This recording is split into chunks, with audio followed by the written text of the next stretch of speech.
माझ्यापेक्षा ज्येष्ठ आहेत आणि या सह्याद्रीच्या लढ्यामध्ये ज्यानं संघर्ष केला असे सगळे ज्याच्या वडिलांनी केला, आजोबांनी केला, आज ते करतात ह्या सह्याद्री प्रतिष्ठान मधून करणारे आहेत. एकही ह्या ठिकाणी विदाऊट संघर्ष करणारा एकही नेता या ठिकाणी नाही.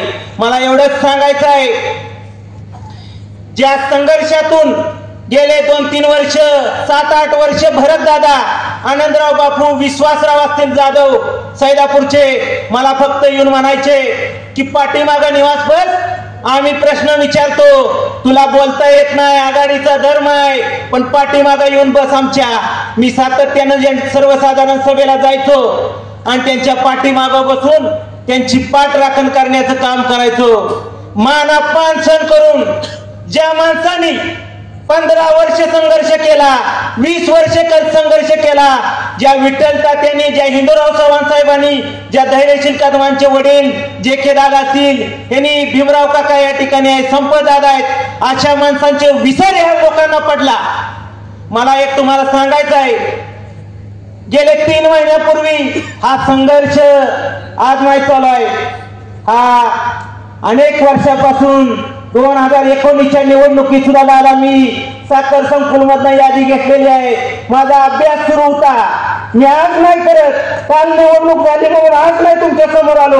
या सभासदांच्यासाठी, शेतकऱ्यांच्यासाठी मी नेहमी लढत आलेलो आहे.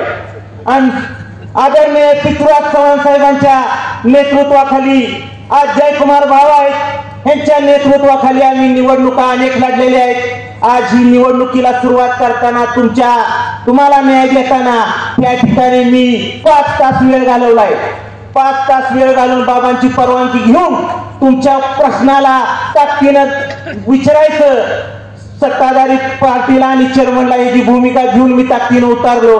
परंतु दादा, साखर संकुलला गेलो 3 महिन्यापूर्वी, अर्ज दिला, त्या ठिकाणी मला 3 याद्या त्या ठिकाणी मिळाल्या. 3 याद्या मिळाल्या, त्यामध्ये पात्र यादी 30,000ची, ज्या ठिकाणी अपूर्ण शेअरची यादी 2221 जणांची, मयत यादी 3,920 मताची. मी अभ्यास केला, त्याच्यानंतर मला उपविधी मिळाली, त्या उपविधीचा अभ्यास केला. अभ्यास करून त्या वारस नोंद किती महिन्यामध्ये धरली पाहिजे, वीज मुदतीत धरली पाहिजे. वीज मुदत म्हणजे किती दिवस असते, 90 दिवस असते, त्या 90 दिवसामध्ये नोटीस दिलं पाहिजे. हा सर्व अभ्यास करून मी त्या ठिकाणी मुद्दा मांडत गेलो. तुम्हाला न्याय मिळाला. 5-5 वेळा ज्या ठिकाणी आज सचिन नलवडेने सांगितलं, आज सचिन नलवडे सारखा ज्या ठिकाणी कार्यकर्ता राज्य लेवलला ज्यावेळेस साखर संकुलमध्ये वगैरे काम करत असून सुद्धा त्याची जर आजोबांची वारस नोंद होत नसेल तर तुम्ही आम्ही कोण सभासद आहे, या भूमिकेचा विचार करून त्या ठिकाणी मी भूमिका घेतली, संघर्ष सुरू केला. आज 2221 ज्या सभासदांना, पूर्ण शेअर सभासदांना जे बाजूला ठेवायचं होतं, जाणून बुजून ठेवायचं होतं, का तर ते त्यांचे नव्हते म्हणून त्यांना बाजूला ठेवायचं होतं. त्याच्यामध्ये मी धैर्यशील दादांना भेटलो, ज्यांची परवा सभा झाली त्यांना जाऊन भेटलो की त्यांना मला ते ह्या सभेमध्ये गडी म्हटले, एक गडी, त्यांना पण जाऊन भेटलो, विनंती केली की आज 54 वर्षानंतर त्या सह्याद्रीला सभासदांना न्याय मिळण्याची वेळ आहे. तुम्ही त्या वारस नोंदीसाठी ताकद लावा. ह्याची अर्थ दिनांक आहे 2/8/2023. नोंदीचे अर्ज पडलेत 1000-2000. आज त्या सभासदांना न्याय मिळेल. त्यांनी, मी गेलो वकिलांच्याकडे, त्यांची कोण त्यावेळेस कराड तालुक्यातली वकिलाला घेऊन त्या ठिकाणी त्या वकिलांच्या पाशी आले. मी अर्ज अगोदरच पोचलो होतो, माझ्या अर्जामध्ये करेक्शन केलं, हरकती घेतल्या. तुम्ही त्या ठिकाणी आला होता, तुम्ही का हरकत घेतली नाही 2221 जणांच्यावर? तुम्ही का हरकत घेतली नाही त्या ठिकाणी वारस नोंदीवरती?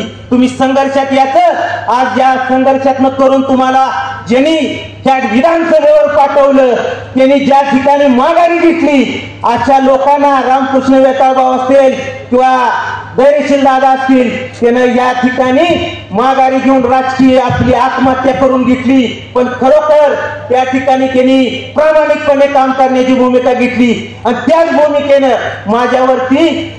मला भेटायला आले. आज पलीकडं दक्षिण मध्ये अडचणीचा काळ होता, पण मला भीमराव काका, धैर्यशील दादा भेटायला आले. आमचे उमेश दादा होते, मला भेटले. मला म्हणले निवास दादा काय भूमिका घेऊ नका, आज संघर्षातनं चाललेलो आहे. त्यांचे बंधू त्या ठिकाणी होते आणि मला काम करण्याची या कार्यकर्त्यांना सूचना द्या.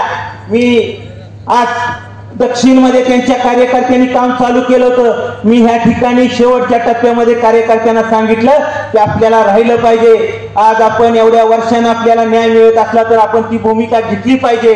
आज त्या ठिकाणी त्याच संपतदादांच्या घरात मी तिसऱ्या फळीत असेल तर ह्याला विचार करण्याची भूमिका आहे. तो तिसऱ्या फळीतला पार्ट आहे. दादा बोलले नाही, काका बोलले नाही, धैर्यशील दादा सांगतील कधीतरी.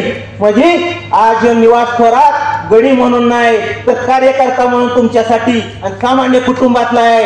आज तुम्हाला सांगतो, आज ज्यांनी ज्या भूमिकेनं ज्या स्वार्थानं ही जी तडजोड सोडलेली आहे, या तडजोडीवरती बोलणं खूप आहे. खरोखर ही तडजोड ज्या दिवशी ही संघर्ष सुरू झाला, 2221 जणांचं ज्यावेळेस निर्णय झाला, तो लढाई लढून झालाय, वेळ देऊन संघर्ष करून झालेला आहे. असा नाही संघर्ष झालेला. आज तो निर्णय झाल्यानंतर काही लोकांनी वर्तमानपत्रात दिलं, काही लोकांनी सांगितलं की आमच्यामुळं आमच्या ह्याच्यामुळं त्याला यश आलं. आज इथं त्या साक्षीनं दादा आहेत या ठिकाणी, भारतीय जनता पार्टीचे अध्यक्ष आहेत, त्यांना ती सर्व वस्तुस्थिती माहित आहे. त्याच्याबरोबर ही सगळ्याच गोष्टी मी आज तुम्हाला सांगतो. ही निवडणूक अर्ज भरायच्या अगोदरच ही निवडणुकीचा निकाल डिक्लेअर होता, परंतु या निकाल डिक्लेअर होऊ नये आणि माझ्यासारख्या कार्यकर्त्याला त्या ठिकाणी दाबून ठेवण्यासाठी निवडणुकीच्या आधीपासूनच प्री प्लॅनिंग सुरू झालं. आणि माझा अर्ज कशा पद्धतीनं बाद करायचा त्याच्यावरती ही प्लॅनिंग करून त्या ठिकाणी माझा अर्ज बाद करण्याचा प्रयत्न केला. अर्ज बाद झाला. त्यातून मला त्या ठिकाणी दादा कार्यकर्त्याचं फोन आलं, तुम्ही अपील करणार आहे का नाही पुढं. त्या भूमिकेतनं रात्री 12 वाजता मला अनेक लोकांचं फोन आलं त्या दिवशी की तुम्ही अपील केलं पाहिजे, लढला पाहिजे. आणि मला त्यामध्ये एका सह्याद्री सहकारी साखर कारखान्याचा कामगाराचाही फोन आला, दादा तुम्ही नसला तर आम्ही तुमच्यावर नाही, आम्ही तुमच्यावर भूमिका घेऊन आहे, त्या भूमिकेसाठीच आम्ही आहे, पण आम्हाला इकडं तिकडं जर झालं तर आम्ही तुमच्यावर नाही असं समजा, तुम्ही लढलं पाहिजे, अपील केलं पाहिजे. त्या भूमिकेतनं मी सगळ्यांच्यावर चर्चा केली, अपील केलं. आणि तुम्हाला वस्तुस्थिती सांगतो, माझ्यावर अन्याय केला नाही तर माझ्या बरोबर जे महिला आणि ओबीसी बीसी असे जे ज्यांना ऊसाची गरज नाही, ऊस घातला पाहिजे अशी गरज नसताना अशा 4 उमेदवारावरती अन्याय केला.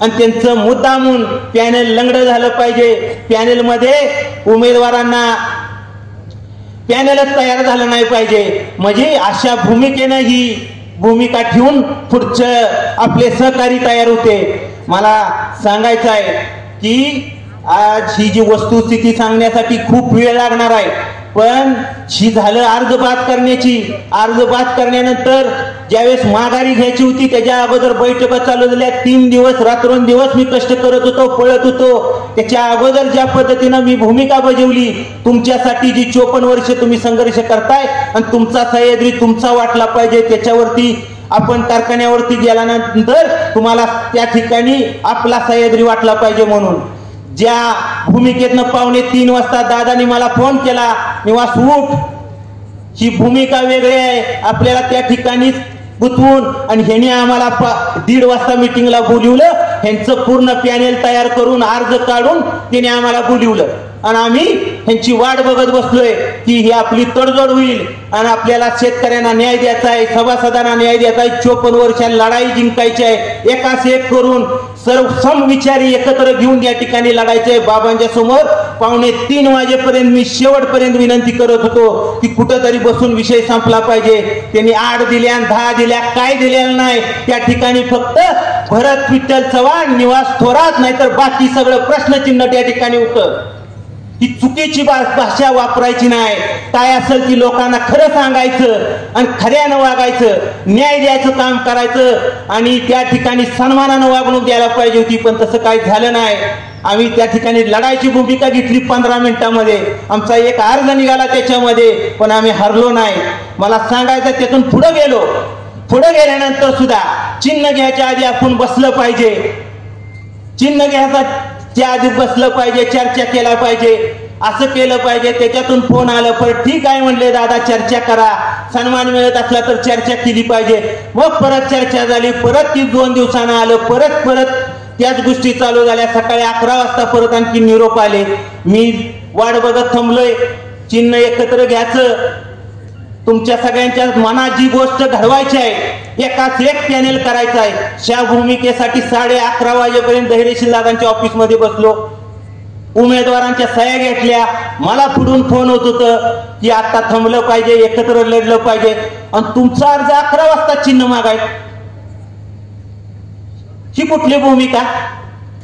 आणि त्या ठिकाणी 2 पॅनेलने अर्ज केला चिन्ह मागायला, आणि मी तिथं गेल्यानंतर मला अडवून ठेवलं, भावनिक करायचा प्रयत्न केला. त्या ठिकाणी आमचे उमेदवार आहेत प्रमोद राव गायकवाड, शनी आज जाऊन विचारलं तर त्याने म्हणले पॅनेलचा उमेदवारी संपल्या. म्हणजे एवढा गट कारस्थान की त्या ठिकाणी अर्ज सुद्धा देण्यात आला आहे की ह्यांना अपक्ष उमेदवाराप्रमाणे चिन्ह मिळावं. म्हणजे किती भावना चांगले, समोरासमोर लढवायची ताकद पाहिजे, असं करून चालणार नाही. एकदा लढायचं म्हटलं तर समोर आलं पाहिजे, लढलं पाहिजे. आज अनेक सभा होत्या, अनेक सभामध्ये बोलायचं आहे, पण ही वस्तुस्थितीनं सांगितलं. माझ्यावर 3 दिवस झालं मी तिथं अडकून आहे, कारण नसताना त्या ठिकाणी मला अडकवण्याचा प्रयत्न केलेला आहे. असून द्या, त्या लढाईमध्ये आपलीच विजय होईल ह्याची खात्री आहे मला, आणि तुमच्या सगळ्यांच्या आशीर्वादानं सांगतो. आणि वेळ कमी आहे, सह्याद्रीच्या ह्याच्यावर अनेक जण बोलले आहेत. मी पत्रकार परिषदेमध्ये बोललोय, प्रत्येक भाषणामध्ये बोलतोय, एक्सपान्शन कशी पद्धतीनं चुकीचं केलं, काय केलं. आज जर तुमच्यावर 1998 साली जर तुमच्याकडे 18,000 हेक्टरची नोंद होती तर तुम्ही एवढ्या वर्ष काय करत होता? आज तुम्ही 1999 पासून 2014 पर्यंत सत्तेत होता. मी पत्रकार परिषदेमध्ये पण म्हणलोय, तुम्ही काय करत होता? माझा तुम्हाला प्रश्न आहे. तुम्ही संकट येत राहतील, पण त्या लढाईत इथे असलेला जाईल असं लढलं पाहिजे.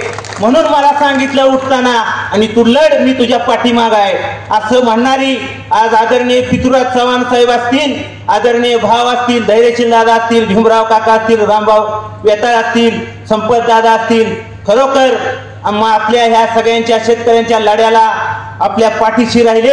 आणि लढा उद्याचं तुमचं भविष्य. आणि तुम्हाला आज सांगतो, ही लढाई ही सत्ताधाऱ्यांच्या विरोधात आहे. आपल्याला सत्ताधाऱ्यांच्या विरोधातच लढतोय आपण कुणाबरोबर तुलना नाही आपली. आपलं फक्त विद्यमान संचालक मंडळ चेअरमन यांच्याशी लढायला आहे, पिढे पाटील पॅनेलची लढाई आहे. तुम्हाला आज सांगतो, निकाल आपला डिक्लेअर आहे. विमानाच्या चिन्हाच्या समोर शिक्का मारायचा. आपण ज्या प्रामाणिकपणे ह्या ठिकाणी आलाय त्याच प्रामाणिकपणाने पुढच्या 5 तारखेपर्यंत 7 तारखेपर्यंत आपण सगळ्यांनी काम करून या स्वाभिमानी सभासदांच्या उमेदवारांना आपण न्याय देशील अशी अपेक्षा व्यक्त करतो. आपण ह्या ठिकाणी मोठ्या संख्येने उपस्थित राहिला त्याबद्दल तुमचं मनापासून स्वागत करतो. जय हिंद.